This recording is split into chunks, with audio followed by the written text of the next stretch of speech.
May 18th will of course be the Ring of Fire event. Of course, it will be for the undisputed heavyweight world titles up against Tyson Fury and Alexander Usyk. And of course, on the undercard, you got some other good fights like Jaya Pataya and Joe Cordina, which we'll talk about them later. But of course, this is a very, very important fight, especially for Usyk. Because if Usyk gets it done, he will be the third ever two-division undisputed champion in the four-belt era. Weirdly enough, the other two have done it also within like a year from each other. So, they're getting it done. They're getting it done. And after that, whatever. We'll talk about his accomplishments later. But anyways, Joe Cordina, the IBF Super Featherweight World Champion, is 17-0 with 9 knockouts, coming off of a win against Edward Vasquez, where a really competitive fight. Some people had it for Vasquez, some people had it for Cordina. Me personally, I thought it was a draw, but whatever. Of course, before that, he won the belt back from Rakimov after losing it via injury. But he is now fighting Anthony Kakasi, which is technically a unification bout because he's the IBO Super Featherweight World Championship, which, it's not recognized, especially for Undisputed, but whenever someone is the IBO champion, that's all they talk about, especially with the Zepeda Maxi Hughes fight. Oh, he's going to be fighting a former champion. Yeah, an IBO champion. I thought we didn't recognize that. What happened? But anyways, Anthony is 21-1 with 7 wins by way of knockout, coming off of some pretty good wins. Damian 26-2-2. Unanimous decision. But before that, he fought a 21-0 Michael Magnesi. Split decision. But it was a win. So this will actually be very tough for Cordina, because if you don't know, because Cordina, how do I say this? He doesn't like to throw punches unless he has to. Like, you expect Joe Cordina to get busy when it's quiet. He's not going to get busy. But when he lets his hands go, he's very, very good. And then again, that's how he lets rounds slip by. That's how Edward Vasquez got so many rounds. He just outworked Cordina like most of the time. But anyways, I still think Cordina wins. It will be another very closely contested fight for Cordina. I thought this man had power in his hands, and not so much. He definitely got power. It's just he kind of needs that sweet spot, and I don't think he'll find it with Anthony. So yeah, I think Cordina is he's more experienced, especially in the technically actual championship levels, because he won the IBF belt.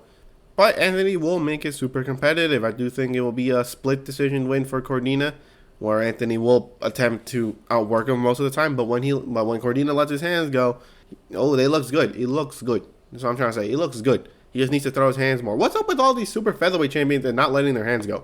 Lamont Roach doesn't let his hands go. Joe Cordina doesn't let his hands go. O'Shaquie Foster kind of let his hands go in the second half, but like most of the time he doesn't. See, this is why Navarrete is supposed to stay at super featherweight. He's supposed to be the exciting one. But anyways, Cordina split decision win over Anthony.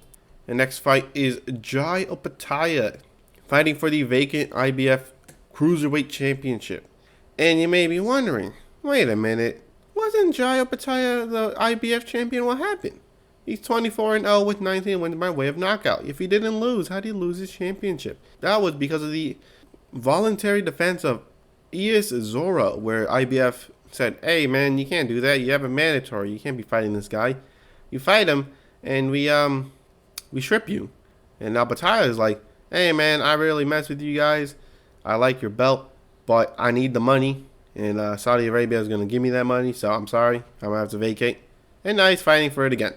Of course, he is fighting Maurice Briedis, 28-2 with 20 wins by way of knockout. And of course, it's very interesting because this will be the rematch. That's right, he lost to Jai Opataya around 2 years ago. Matter of fact, that's the person he beat for the title. So yeah, of course, his other loss is, you ain't gonna believe it, it was Alexander Usyk in the unification bout. That is very interesting. And it was a majority decision win too. That's right, it was a closely contested fight. But, of course, 2-year layoff going up against the guy who has been fighting undefeated opponents, which, don't get me wrong, take the undefeated with a grain of salt. And he knocked him out relatively easily. So, how's that going to work? I think Jai Opataya actually knocked him out this time. I mean, basically a 2-year layoff.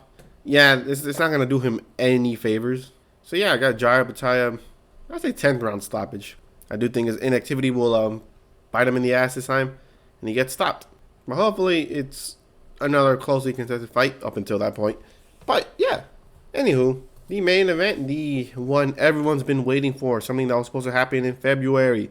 But Fury got a humongous cut on his eye. How? I don't know. But anyways, Alexander Usyk, the unified champion, IBF, WBA, WBO. Screw it, let's throw it in. IBO champion too. 21-0, 14 wins by way of knockout. Of course, he is the former undisputed cruiserweight champion of the world. And now he will be fighting for the undisputed heavyweight championship of the world. Of course, he is a small heavyweight, around 220 pounds, somewhere around there, for the most part. And he'll be fighting what many people think is the best heavyweight currently right now, Tyson Fury, 34-0 with 1 draw, 24 wins by way of knockout. Of course, his 1 draw came via Deontay Wilder in their first encounter. And of course, he has a weird little blemish on his record. A split decision win, went the full 10 rounds. I wonder who it was. Oh, it was a debut from Francis Ngannou. Yeah, this man went split decision and got dropped by a debut Francis Ngannou who has never boxed in his entire life. Okay, maybe not his entire life, but he definitely don't box. He got dropped. Oh, but look, but he didn't take it seriously. Doesn't matter. You got dropped in split decision by Francis Ngannou. Bum activities. Anyways, before that, he fought the 33-12 Derek Chisora, who he actually fought before, back when he had only 4 losses. Damn. But anywho, before that, which is a decent win, Dillian White via knockout, 6th round. That's right. The weird thing is, the heavyweights, they're a wee bit old. Tyson Fury is 35, and Usyk is 37. Goddamn. But he is, one of them very nice fighters. But of course, like I said, if he wins this one, he is the #1 pound-for-pound fighter currently. Of course, because now he would have to being a 2-division undisputed champion. But his would be way better, because he would be undisputed in cruiserweight, which is around 200 pounds, and he would be undisputed in heavyweight. Of course, heavyweight doesn't really have a weight limit, and Tyson Fury most of the time comes in 265 or above. A 65-pound difference in the person he beat for undisputed. That would put Terrence Crawford and Inoue's second undisputed run to shame. Not only that, beating Anthony Joshua twice in his road to undisputed. That's amazing. Of course, Alexander Usyk will only have 5 fights in heavyweight. Of course, Tyson Fury will be his 6th. And he has 2 wins by way of knockout. Of course, being his debut against Chase Witherspoon and Daniel Dubois. Of course, many people, thought that Usyk got stopped to the body. Many people are like, well, it was technically a low blow. Was he overreacting? Maybe. But a low blow is a low blow. So, you have to give him time. Other people say that he has a glass body, which, don't get me wrong, is, I would say, yeah, definitely something. But who do I got winning? The way I've been talking about it, you probably know who I'm going to pick. I'm picking Alexander Usyk. I don't know, is it an upset? I'm going to have to check that real quick. Yes, and Usyk is technically an underdog. Technically at plus 100.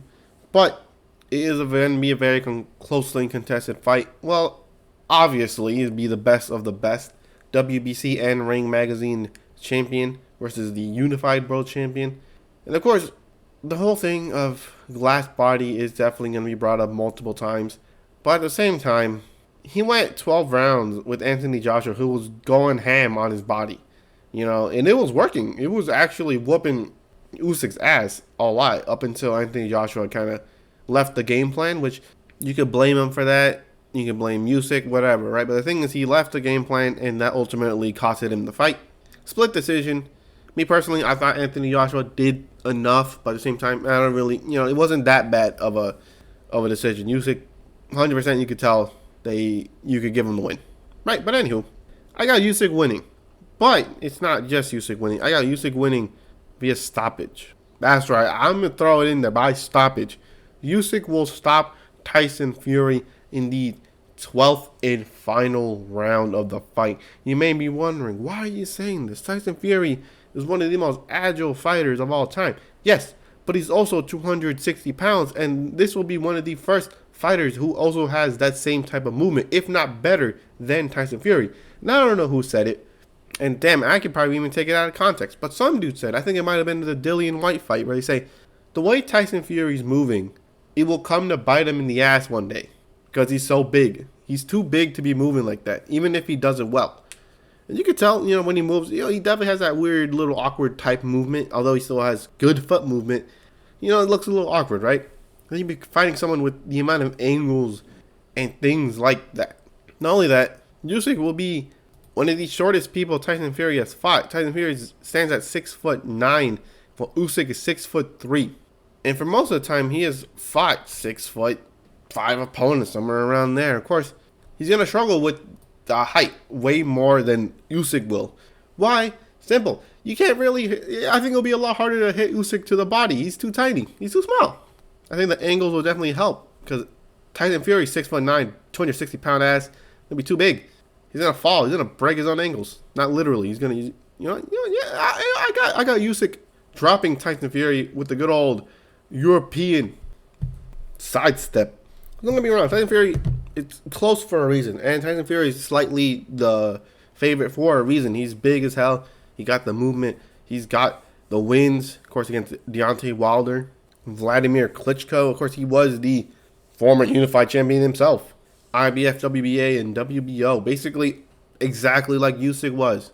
But I just see it happening. I just see Usyk making history and becoming the #1 pound for pound king of, well, just boxing in general. But to be honest, it's close for a reason. Like I said, Tyson Fury, 6'9", he has power, and of course, he would know Alexander Usyk's weakness. Usyk's weakness is a lot more apparent than Tyson Fury's weakness. What is Tyson Fury's weakness? He has weak chin, but great recovery. I don't know. He's been dropped a lot of times, so definitely that's technically a weakness. But with the ability to recover like he does, not really gonna be much of a thing. But like I said, I'm gonna lock it in. Enough dilly dallying. I'm gonna lock it in. Usyk 12th round stoppage over Tyson Fury to become the undisputed heavyweight champion of the world. You may be saying, "Oh, this man don't know nothing." But when it happens, when Usyk does it, I'ma do something. I don't know. I don't know. I'm gonna do something. But anyways, like I said, Usyk 12th round stoppage.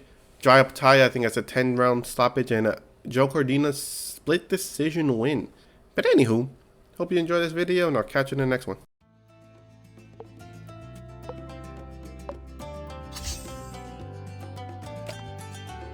Just give me a target.